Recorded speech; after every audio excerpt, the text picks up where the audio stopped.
नमस्कार, मी advocate Rakesh Sontakke Justice for All मध्ये तुम्हा सर्वांचं स्वागत आहे. बुलढाणा येथील प्रिन्सिपल डिस्ट्रिक्ट जज पुढे एक मॅटर फाईल करण्यात येते. ते मॅटर असते गार्डियन अँड वॉर्ड्स ऍक्ट अंतर्गत चाइल्ड कस्टडीचं मॅटर. आणि यामध्ये पार्टी असतात सुमेध बावस्कर व्हर्सेस रेश्मा बावस्कर. हे मॅटर दाखल होताच कोर्टाद्वारे रेश्मा बावस्कर यांना नोटीस इश्यू केले जातात, परंतु रेश्मा बावस्कर कोर्टामध्ये हजर होत नाही.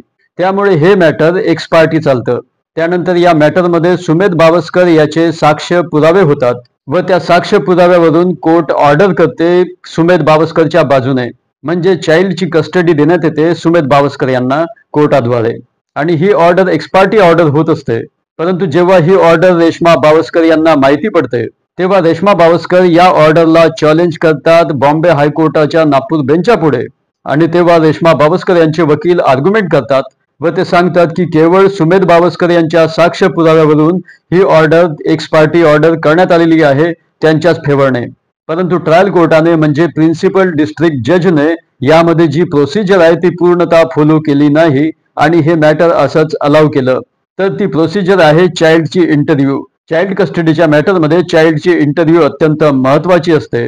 ही चाइल्ड इंटरव्ह्यू इन कॅमेरा होत असते, म्हणजे बंदिस्त रूम मध्ये होत असते. या इंटरव्ह्यू मध्ये त्या चाइल्डचा कल कोणाकडे आहे, त्याच्या मनामध्ये कोणाविषयी कशी भावना आहे, त्याच्या आईबद्दल त्याच्या वडिलाबद्दल कशी भावना आहे, त्याचे ओपिनियन काय आहे हे जाणून घेण्याचा प्रयत्न कोर्ट करत असते, न्यायाधीश करत असतात. परंतु तुम्हाला एक सांगू इच्छितो की कोर्टामध्ये हे मॅटर येण्यापर्यंत त्या चाइल्डची कस्टडी त्याच्या आईकडेच असते. कारण ती जेव्हा तिच्या नवऱ्याचं घर सोडून जाते तेव्हा ती मुलाबाळांना सोबत घेऊन जात असते. त्यामुळे ती मुलं त्याच्या आईकडेच राहत असतात. आणि अशा सिच्युएशन मध्ये त्याची आई किंवा तिचे नातेवाईक त्या मुलाला भडकवण्याचा प्रयत्न करत असतात त्याच्या वडिलांविरुद्ध, त्या वडिलांच्या नातेवाईकांविरुद्ध. त्यामध्ये हे सुद्धा माहिती पडत असतं की त्या मुलाला किंवा मुलीला त्याच्या आईने त्याच्या वडिलाविरुद्ध भडकवले तर नाही ना. ही माहिती असणे अत्यंत महत्वाचे असते. त्या मुलाची इच्छा काय आहे हे जाणून घेण्याकरिता ही इंटरव्ह्यू अत्यंत महत्वाची असते. परंतु या केसमध्ये चाइल्ड इंटरव्ह्यूच झाली नसल्यामुळे ती ऑर्डर डिफेक्टिव्ह आहे. तेव्हा बॉम्बे हायकोर्टाच्या नागपूर बेंचाने ते मॅटर रिटर्न पाठवलं ट्रायल कोर्टाकडे, म्हणजे प्रिन्सिपल डिस्ट्रिक्ट जजकडे. तुमच्या केसेसमध्ये सुद्धा असेच होऊ शकते. चाइल्ड इंटरव्ह्यू न घेता ही चाइल्ड कस्टडी दिल्या जाऊ शकते. तर असे जर झाले असेल तर तुम्ही त्या ऑर्डरला चॅलेंज करायला पाहिजे, कारण ती ऑर्डर डिफेक्टिव्ह आहे. परंतु या व्हिडिओच्या माध्यमातून आम्ही न्यायाधीशांना एक रिक्वेस्ट करू इच्छितो की त्यांनी कोणतीही जजमेंट, कोणतीही ऑर्डर ही अभ्यासपूर्वक केली पाहिजे. म्हणजे कायद्यामध्ये प्रस्तावित ज्या प्रोसिजर्स आहेत त्या सर्व फॉलो केल्या गेल्या पाहिजेत. कारण तुमच्या प्रत्येकच ऑर्डरला, प्रत्येकच जजमेंटला चॅलेंज करण्याची ऐपत, त्यांची क्षमता प्रत्येक पार्टीमध्ये नसते. म्हणून तुम्ही कोणतीही ऑर्डर, कोणतीही जजमेंट करताना अभ्यासपूर्वक केले पाहिजे. तुमच्या पुढे जे मॅटर्स असतात त्यामध्ये कायद्यामध्ये प्रस्तावित असलेल्या सर्व प्रोसिजर्सला फॉलो केले गेले पाहिजे. तरच ती ऑर्डर पूर्ण ऑर्डर किंवा योग्य ऑर्डर म्हटल्या जाऊ शकते. कायद्यामध्ये प्रस्तावित ज्या प्रोसिजर्स असतात, ज्या पद्धती असतात त्या पूर्णतः फॉलो केल्या गेल्या पाहिजेत. ते फॉलो करणे प्रत्येक कोर्टाचं कर्तव्यच आहे, प्रत्येक न्यायाधीशाचं कर्तव्य आहे. त्यावरून त्या कोर्टाची, त्या न्यायाधीशांची कार्यक्षमता ही लक्षात येते. ते कोर्ट किती दक्ष आहे त्यांच्या प्रोसिजरमध्ये, त्यांच्या पद्धतीमध्ये, किती अभ्यासपूर्ण ते जजमेंट करतात यावरून ते समजून येतं. या जजमेंटची लिंक मी डिस्क्रिप्शन बॉक्समध्ये देईलच. तुम्ही त्याचा उपयोग करू शकता तुमच्या केसेसमध्ये. तर आता आपण कॉमेंट बॉक्समध्ये विचारलेल्या प्रश्नांची उत्तरे देण्याचा प्रयत्न करणार आहोत. त्यामध्ये पहिला प्रश्न विचारलेला आहे शुभम वडमारे यांनी. ते म्हणतात की माझ्या बायकोकडे कॉल रेकॉर्डिंग आहे, त्यामध्ये मी तिला जीवे मारण्याची धमकी दिली होती, तर माझ्यावरती कोणती केस होईल का सर? तर नवरा बायकोच्या भांडणांमध्ये अशा अवास्तव गोष्टी बोलल्या जातात. ती सुद्धा बोलत असते, तुम्ही सुद्धा बोलत असता. त्यामुळे पोलीस सुद्धा या गोष्टींमध्ये इतका रस घेत नाही, इतर मॅटरमध्ये जितका ते रस घेत असतात. त्यामध्ये मेंटेनन्स आहे, डोमेस्टिक व्हायलन्स आहे, 498A आहे, तसेच डिवोर्सचे मॅटर सुद्धा तुमच्यावरती दाखल होऊ शकते.